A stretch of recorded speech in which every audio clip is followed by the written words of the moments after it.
So, welcome back to another video. So, ito, sa panahon natin ngayon, yung internet connectivity is para na ring needs natin. Hindi na siya part ng necessity or optional.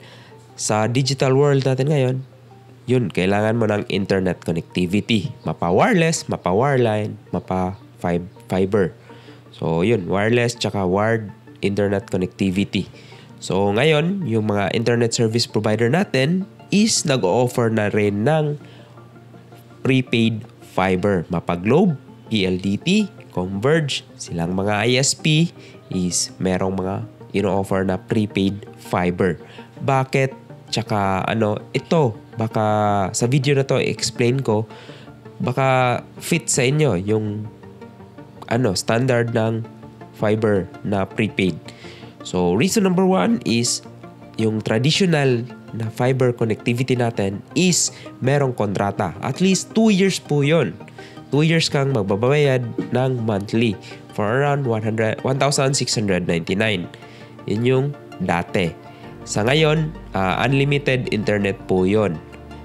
When it comes to fiber naman, unlimited internet. Pero yung babayaran mo is yung days na gagamitin mo. Parehas lang sila ng concept sa prepaid na cellphone in which meron kang load tapos kinokonsume mo habang ginagamit mo yung service nila. So, sa prepaid fiber naman, days yung kinakount natin para sa unlimited internet connectivity. So, yun. Isa sa reason na kailangan mo ng fiber over the wireless is yung fiber is napaka-stable. Stable in terms of connectivity. Tapos, yun, kung mahilig ka sa games, mababa yung latency ng fiber connectivity. Kasi, binibeam down lang ng fiber optic cable yung connectivity. Hindi siya katulad ng wireless na apektado siya during umuulan or merong mga outages sa wireless. Okay? So, yun. Much stable yung prepaid na fiber. Pangalawa, meron akong natanong na kung work from home, okay po ba yung prepaid fiber? Sa case natin, kung yung trabaho mo sa bahay is connectivity or nagkailangan ng connectivity tapos stream. So, hindi ka masyadong malaki yung bandwidth na kinukonsume mo, okay na okay yung prepaid fiber. Kasi, lang siya, merong limit na speed for around 30 Mbps yung prepaid fiber. Kaya yun yung catch. Unlimited siya, pero 30 Mbps lang yung speed niya. Pero kung trabaho mo is teleconferencing, meeting, enough na po yun, yung 30 Mbps na speed ng fiber. Okay?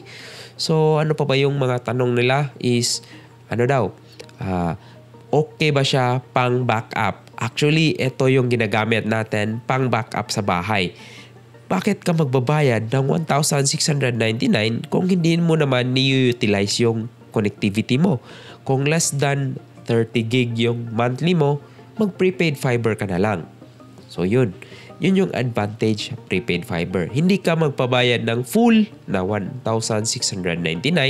Meron kang option na 7 days, 15 days, tsaka 30 days na babayaran. In that, sa pricing nila, diferensya yan each telco. Kaya doon na lang kayo mag-refer sa website nila. Okay? So, yun. Tapos, pangatlo is, anong modem? Dual band ba yung modem? Yes, dual band yung modem na dideploy nila. So, merong 2.4 tsaka 5 GHz. Napakabilis ng fiber nila. Napakaganda ng connectivity in terms of Wi-Fi sa mga fiber na prepaid connectivity. Pang-apat is, working po ba yung LAN cable? Yes, LAN port is working. So, kayang-kaya niya i-connect via wired yung PC or laptop nyo dun sa modem or dun sa router nyo para magiging backup siya automatic na mag-switch. Okay? In terms of multi-ISP na setup, meron pala akong video regarding doon sa multi-ISP setup. Paano ko sineset up yung Globe PLDT combination sa bahay para in case na maputol yung isa, automatic magpapaling yung traffic ko doon sa buhay pa na internet connectivity. So, ganun kagaling yung mga setup na natin ngayon. No?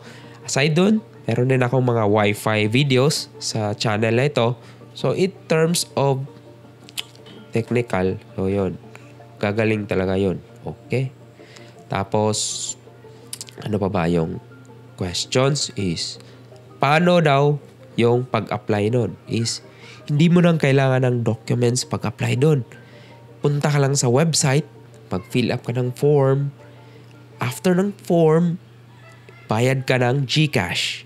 Make sure GCash. In terms of GFiber Prepaid, magbayad ka ng GCash, 1499. After that, ipaprocess na nila kung merong available na fiber doon sa lugar nyo. Kung meron, ipoproceed nila yung installation. Kung wala naman, i-refund nila yung GCash nyo. So, huwag kayong mag-alala. Kaya, yun yung advantage kung bakit papayad ka ng GCash. In terms sa other ISP naman, yun, pwede naman sila mag-offer it. Okay? Tapos, panglima is, yun, anong experience ng fiber? So, yun, advantageous ng fiber connectivity compare sa LTE nyo. Kasi minsan, kung napapansin nyo, yung LTE nyo bumabagal during night time. Ito namang fiber, since fiber connectivity siya, papunta diretso sa central office ng internet service provider, so expected na lulusot yung traffic nyo dyan. Okay? So, yun. Yun yung mga basic tanungan regarding sa prepaid fiber. Kung meron kayong tanong, paki-comment na lang, or kung meron kayong experience regarding sa prepaid fiber, ma-good or ma-bad, pa-share na lang dun sa baba. Tapos, kung gusto nyo pa yung lumago yung channel natin, mag-support and subscribe kayo sa channel. Huwag kalimutan mag-notification icon para aware tayo sa mga latest na trending videos ni Elmer Shocks. Okay?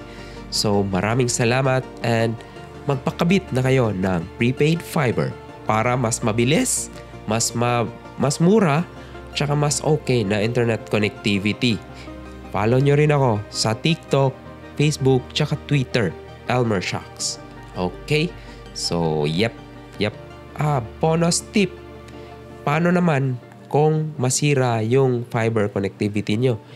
Pag outage yung dahilan ng connectivity nyo na nawala yung prepaid is wala kayong babayaran. Pero pag user experience or natupi nyo yung fiber cable, kayo po yung magbabayad sa technician. So, upon booking ng Red LOS, babayad kayo ng certain amount for that para pupunta sila magre-repair. Tapos kung outage related, i-refund yung amount. Kung user related or sala ng user is babayad yun. Kaltas yun. Okay? So mag-subscribe na kayo ngayon habang mura pa. 1499, libre na yung 7 days unlimited internet ng fiber. Okay? So yun. Yun yung advantage ng GFiber Prepaid. Mura na, maganda sa games, pwedeng pang work from home, pwede pang trabaho, activated yung LAN port, napaka-stable. Kung mahilig kayo sa live selling, yun, magandang solution yon. Iwasan nyo na yung kontrata kasi yung kontrata, 2 years kayong obligadong magbayad. Etong fiber is make sure lang na maglo-load rin kayo monthly para hindi maputol yung fiber nyo. Kasi kung in-install lang yan tapos hindi nyo liloadan in a certain time, yun, puputulin din yan. Kasi hindi kayo nag-load. So, parang patay na yung account. So, yun, i-reallocate yan sa iba. Kaya, huwag kalimutang magbayad din ng cheap prepaid fiber. Okay? So, yun lang. Kung mahilig kayo sa games, live selling, NBA streaming, prepaid fiber na agad guys. Install. Mas mura. Wala pang kontrata. Wala pang papers na kailangan. As long as available yung facility sa bahay nyo or sa lugar nyo, install nila yan. Okay? Comment sa baba. Alright.